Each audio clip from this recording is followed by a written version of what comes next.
Toastmaster, fellow Toastmasters, and brave-hearted guests. Those famous words were spoken by Joseph Joubert as he alluded to the art and importance of effective negotiation. Now, what do we mean when we say effective negotiation? Does it mean to always get your way, win every argument? My sister used to have this poster on her bedroom wall that said, "I don't know what I want, but I want it now." And that's how she was. In fact, many of us fondly called her Kit Kit, which is Sindhi for tantrums.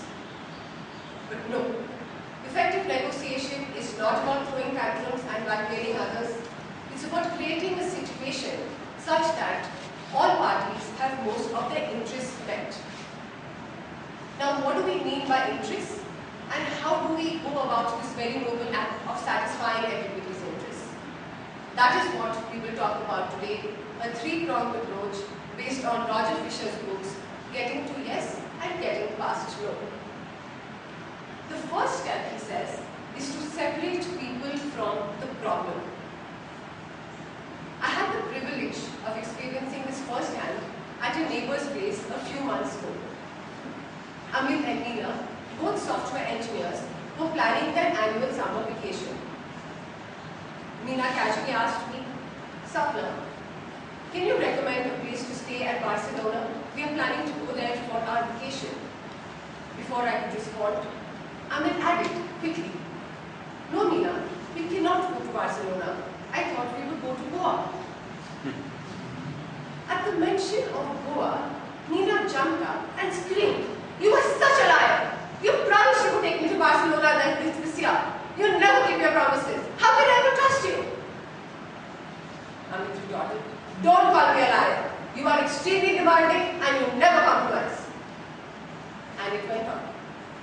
Alarmed at the turn of events, on an otherwise perfectly calm evening, I mumbled an excuse and returned home. The badgering went on.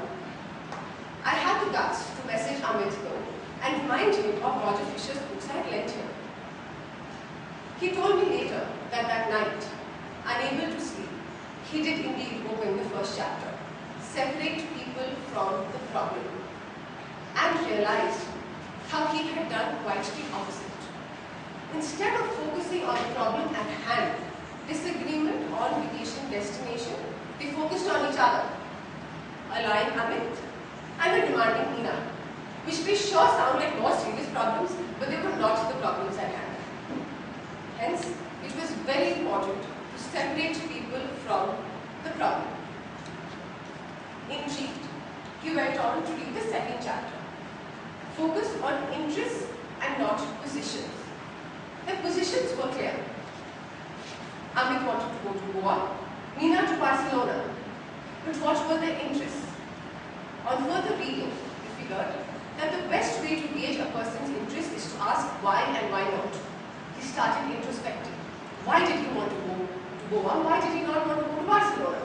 And realized that he had some important deadlines to meet and could not afford to take 2 weeks off work, which he assumed a vacation to Europe would entail. He resolved to wake up the next morning and ask Meena why she wanted to go to Goa. Feeling happy that there was hope, he went to bed. He woke up early the next morning, made Meena a nice hot cup of tea, and asked her gently, "Meena, why is it that you want to go to Goa?" And heard her out patiently as she explained that her cousin Anisha had been posted there for a few months, and she had been raving about the place. And Meena herself wanted to experience the parties, the music, the tapas bars for herself. She had been talking about this for 2 years, and they had planned that they would go this year. Moreover, they were planning a family soon, and she thought her travel would be restricted for the next few years. Amit now understood her interests and decided to refer to his newfound guru Roger Fisher to figure what he should do next. He rushed to the office and decided to spend his lunchtime with Roger Fisher's third chapter, Invent Options for Mutual Gain. He recalled that their interests were a short vacation now and a vacation to Barcelona. Were these contradictory? Perhaps not. He called Meena and said, Meena, you know what? Let's go to Barcelona this year. But not now. We'll go in October. Let's take a weekend break now. That will give us enough time to plan our vacation to Europe, and we can cover some other cities as well. She was really excited as she said, yeah, that's great. In this third option, both their interests were met.